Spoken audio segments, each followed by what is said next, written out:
A new season brought forth by a new year. What new dangers, what new knowledges, what discoveries, and what stories will we uncover? For all of these and more can be found here at the Lair of OmnusI in this, our third season.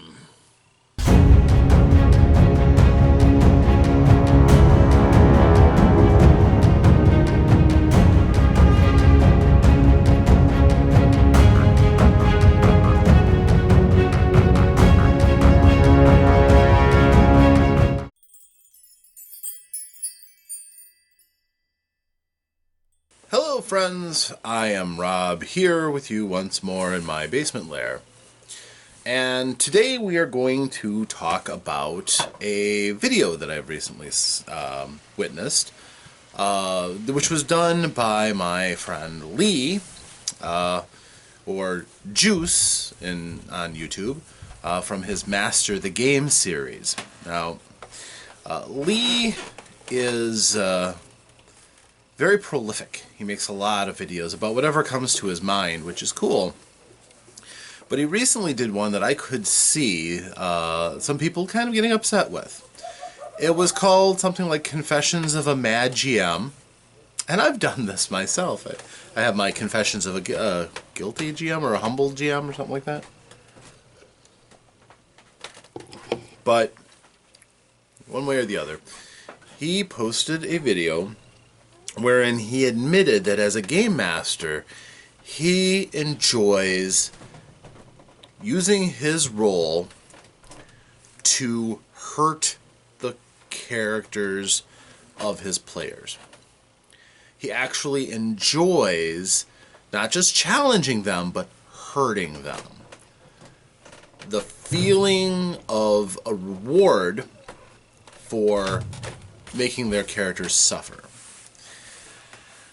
And in some way, shape, or form, since we've already talked about our characters kind of being a part of us, being an XP for us in this other world, being your avatar,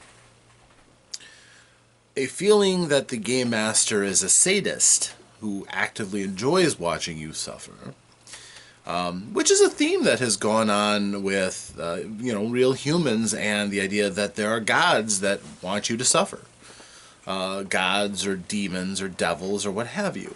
So it's not a unique situation, it's just a little bit on the nose here. So, and I can understand players might be upset with that. I can understand that people who hear him say that might get upset with him on that. And for all of you who are still listening and are not running over to follow the link that I included below, to go over and tell Juce that he is a horrible person who should not be allowed around players. If you're still with me, good. You're the kind of audience that I'm hoping for, somebody who thinks a little bit first before you go and start out in righteous indignation, start doxing and doing horrible things and vote bombing somebody's video. I'm of two minds on the subject myself. For one side of the argument, the Game Master should be the hero's biggest fan. Without them, your story doesn't take off. If they struggle, that builds drama and conflict, and that's good. If they get hurt and discouraged and beat up, that changes your story too. Not always for the best. Depends on the players that you have largely. But realistically, as a game master who does not kind of root a little bit for the players is in danger of becoming an adversarial game master. Which was a lot more common back in the day when the adventure in a role-playing game was about the challenge of it. It was about taking on the Game Master's dungeon, and this was how things often were. It was, the players are up against the wit and wiles of the Game Master, pitting their own wits against the world that the Game Master put out. with more narrative styles, that position has changed quite a bit. So, yeah, on the one argument, it seems bizarre that a game master gets some sort of pleasure out of the suffering of the characters in the story. On the other side, there's a lot that goes into being a game master, but there's a few things that you can't separate from game mastering. One is that the game master is a participant in the game as well. And as a participant, there's always a certain part of us inside that wants to win, that wants to triumph. So, when we throw those challenges at the players, sometimes we make them a little harder to make those players work, to make them sweat. And if the players get appropriately beat up by a challenge, that means you did your job right. You ran the encounter that should punish the players if they make mistakes or they don't use good tactics. That may seem like an appropriate time to kind of revel in the whole thing. And I've known game masters who revel in triumphing over the players. I haven't played with them very long. Generally, I would move on to less adversarial game masters, but there are some I know of who relish the stack of dead characters that they can perch their screen on. I know of several who have been around since the very beginning of role-playing who are of that note. Even if they are putting on an act about being like that, belly up to Tim Kask's table. I hear it's quite the trip with him gloating about how he's going to kill off your character before you even started. And for some games, that's fine. But bear in mind that, again, the Game Master is not some separate, completely neutral entity. They want to root for their characters, too. They want their big, bad, evil guys to be appropriately challenging. You want them to make the players fear for their characters. And I guess that's really where the disconnect comes in. Where it's less about sadism and more about trying to scoop out your own part of the story for yourself. Because all this goes on with the players. The players are the ones who have characters that advance levels, that get cool stuff, that, have the cool stories about what they've done. The Game Master? Well, you have the glory of the story in general, and your players will probably tell you if you did a good job of bringing them into your world, and their actions will tell you how much they've committed into playing in your world, and hopefully they appreciate the work that you've done. But you also want to feel that rush of victory when you roll a 20. Or when you roll maximum damage and all of a sudden this monster, this creature, this bundle of statistics may be represented by a figure on your board, suddenly lays a hurting onto one of the player characters, the golden boys, the focus of the story. And your creature takes just a little bit of the spotlight away from them on what it just did, how it just hurt them, and how they're going to have to struggle to make up for that damage. There is a thrill to that. I mean, it's a success for the Game Master in their own way. So, in that's kind of human nature. I think all Game Masters, to some extent, feel deflated if their big bad evil guy, their challenged encounter that they wanted to give to the players, falls flat. If the players march through it and slaughter your challenge in a round or two, maybe because of an exploit, maybe because of just bizarre random happenstance, or maybe because they out-clevered a situation. Sometimes that can be deflating to the Game Master. So when you have an encounter where the players really did have to struggle and suffered, that feels better. It means that the players had to work to get what they got. It means that it wasn't something you just gave. Your credit is there because you put out a challenge the players had to work through. At least you can tell by the erasure marks on their hit points total how much they had to work through.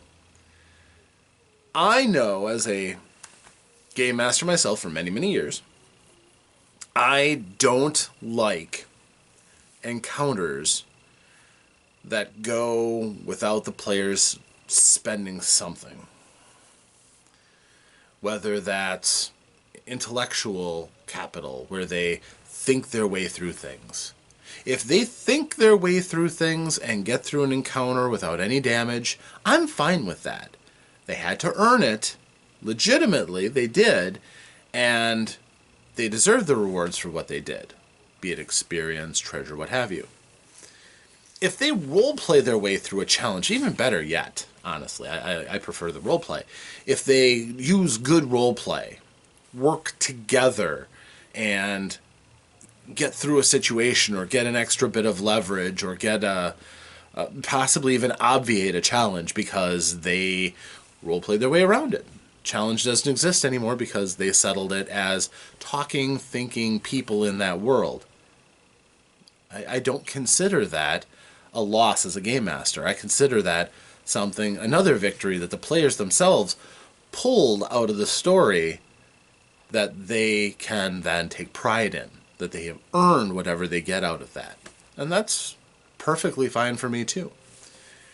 If it's a combative encounter, and my dice are cold, and they just stomp through, I feel a little bad.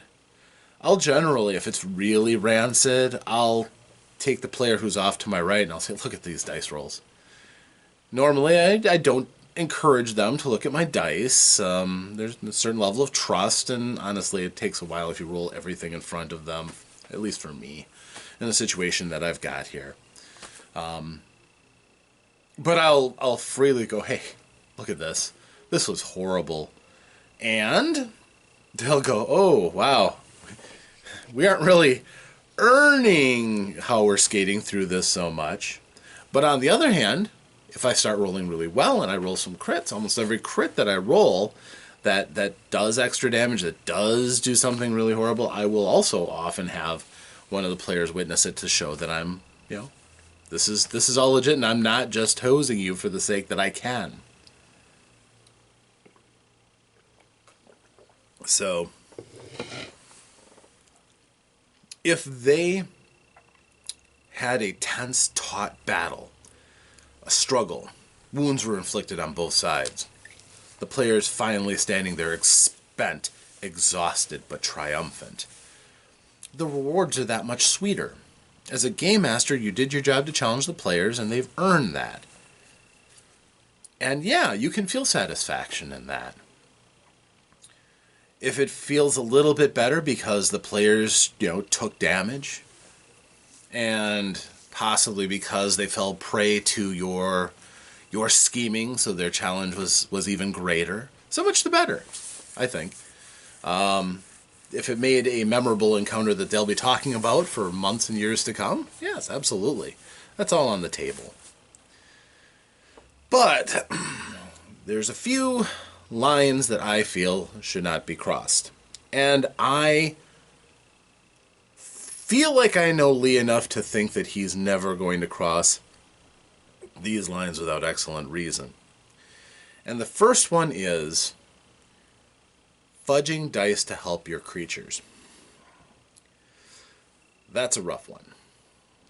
If you feel like you haven't dealt enough damage to your players' characters, and you make up phantom hits and damage that you didn't roll because they have say their warriors are in front, and their warriors all have great armor. They spent the money on getting great armor. They have spent the talents and things to get great defenses. It's all there on their character sheets, and it's on your control sheet too. You can see their numbers. And yeah, you get hit. 15 points of damage when you didn't. I think that's going a little too far. I know there are game masters who do that. I know the temptation of playing God and deciding how an encounter is going to come beforehand.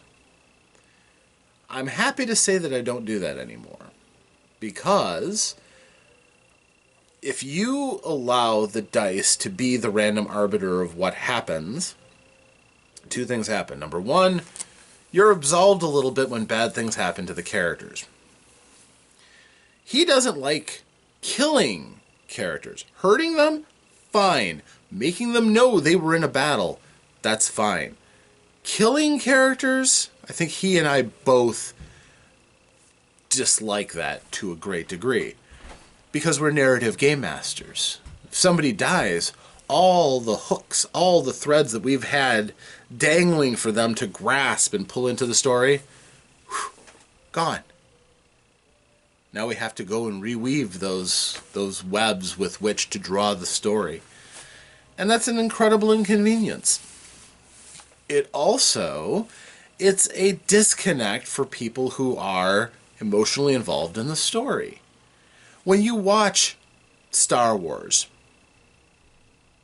despite the fact they are frequently shot at with deadly weapons, Han, Leia, Luke, they don't die. The major characters don't die. Now you might say, okay, well, I saw episode 7 and that character wasn't a major character anymore. That character took on the role of the mentor character that in the universal adventure story, the mentor dies, because it frees up the hero to move forward, no longer under the shadow of their mentor. Same thing with Obi-Wan Kenobi in episode 4. And if this is a spoiler for anybody, I'm sorry, but you should watch more movies. That's rich coming from me. But that is kind of one of the things. The good guys don't die. That's what makes something like A Song of Fire and Ice, Song of Ice and Fire, whatever, compelling, because it breaks that. You don't get the sense that your characters, who are important to the storyline, will make it to the end of the story. It just doesn't. That's not how Mr. Martin wrote his books. And it's different. It takes some getting used to, especially as you're reading it for the first time or watching it for the first time. Now, in a role-playing game, again, it's a different venue than a fantasy novel or, a typical novel. Characters can die. It happens, but it's jarring. And sometimes you don't want that break in your narration. Now, we can go all out about fudging to save your characters. We could do that. But what we're talking about here is Game Master sadism and calling down attacks and damages that the players have rightfully avoided. I think that's a line that goes too far, quite honestly. Secondly, I really don't like game masters who, for whatever reason, change their world to harm the players. If you're playing with very loose descriptions and your players invent small things that give them an advantage, like, they're in a battle in a bazaar, which you've described as having a lot of merchandise and tents, and one of them decides he's going to grab a rope and tie the handle of his sword to it and swing it around to try to clear some space. The game master says, well, you can't find any rope. He's changing the permission and the ways that the world works, where the players could freely before just kind of ad-lib that stuff is in there. If he suddenly does it because this player thought of something and I don't want them to get that advantage, that's going too far. Especially if they're used to a yes but type interplay with the characters. Not letting them get a leg up so that they can stay down and suffer. I don't like that. And I'm absolutely positive Lee doesn't do that. But it is a danger for game masters who are sadistic, who don't like to let the player characters win, and only want to see them continually hurt and ground down, and appreciate from looking up at their encounters what they faced. I also absolutely loathe unfair characters. And I'm not talking about a group of low-level characters who are pitted up against an unbeatable monster. No, that is fair, believe it or not. It's not beatable, but not beatable doesn't necessarily mean unfair.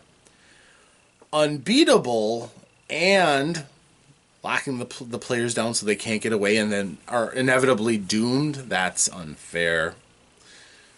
Making them flee while they still have an option to flee is not unfair. It makes the players do something that they may not want to do, but in order the interest of keeping their characters alive, they can. That's fair, because escape can be an option that you should court, or at least keep an eye out for. But if you put players consistently in a no-win situation, for example, a big bad evil guy with a helm of teleportation and too strong of an attack for the players, and give him the ability to constantly appear by the player that he chooses, player character that he chooses, and absolutely turn them into hash, and then poof, teleport away I've seen that happen, and it's not fun. It's just, oh, can we weather this attack? And let's just get through it. It's not fun. It's unfair when you don't have the resources. Now, yes, if you are good with building encounters and you put in an encounter that does not seem winnable, you want to just make the players understand the threat that's there, and then later let the players appreciate when they have the ability to stop that. Yeah, that's the stopping encounter will be better for that challenge and frustration of having been thwarted in the past. But if you keep rubbing in the player's face that there's this guy who's got unbeatable powers, they're going to get frustrated very quickly. And I've rarely heard of anything good coming out of such situations when it's done poorly. So also, and I guess one other thing too, on the whole idea of Game Master adversarialism, is that we're a social group. Even if you don't know the people around you, you will have rubs. You will have people who annoy you. You will have people who will say something that bothers you. Now, theoretically, the adult in us, for those who adult, says, forgive it, move on. That person probably was not speaking with ill intent in mind, or was trying to be funny, or maybe it's just having a bad day. But the collective impact of all of that, possibly over the course of weeks, or months, or years, may leave you with a desire to redress some of the annoyance or some of the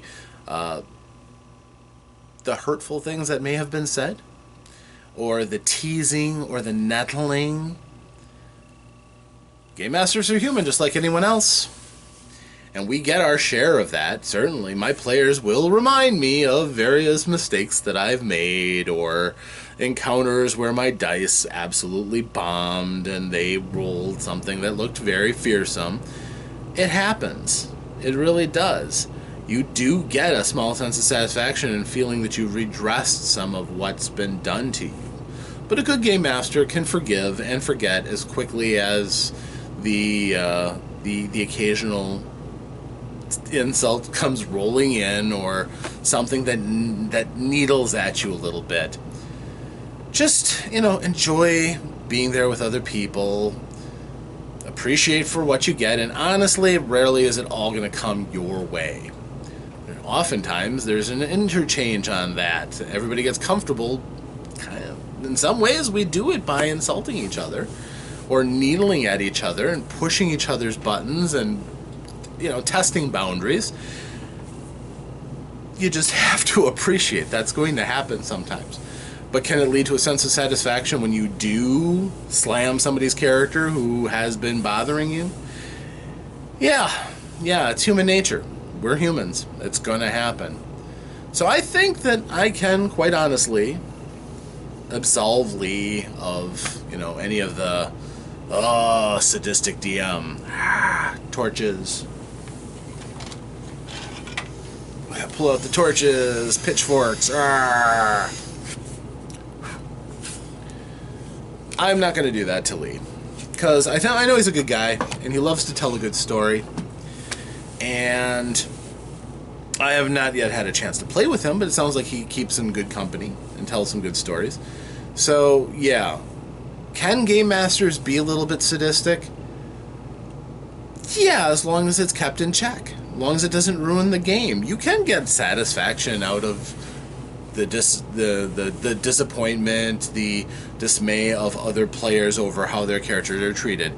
It's a little bit of schadenfreude, really, but as long as it doesn't go too far and start manipulating the way you act and the way you run your game, if that happens and you start crossing lines, you'll know, because your players will let you know, one way or the other. Maybe they start missing episodes. Sessions, they don't show up because they're tired of getting mauled. I've certainly felt that myself. I don't know if I want to go, because all I'm going to do is have my character get beat up because this guy just loves to beat my character up. It can happen. The threat is real. So, game masters out there, think about it. When you want to go to hose that player's character, is it really going to help your story? Will it do any good other than make you feel a little bit better for a little while? You might want to think about it. Be the adult. Tell the story fairly. If it means somebody gets hurt because the story and the dice say they get hurt, sure, you can get a little satisfaction out of that. It means they may hopefully appreciated the threat you put before them. Maybe they learn a lesson. But do you do all of this that we do for the sake of the thrill of hurting somebody's characters? Probably not. It might be a very, very small little drop in your motivation bucket. So hopefully it stays that way. And that's my video response. Lee, I hope you enjoyed this. You're a good guy. I hope for nothing but the best for you and your channel. For those of you who haven't seen it, Master the Game. Lee talks about all sorts of things. He's been working on 5th edition Dungeons & Dragons, for those of you who like that.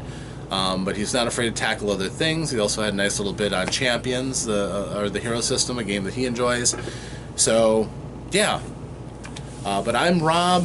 This will be my last unofficial coffee with Rob. Before I get the new intro up, I just really want to put out this video response for Lee. So, thank you all for joining me, and I'll see you the next time I get in front of the internet and shoot one of these videos. Thanks, and farewell.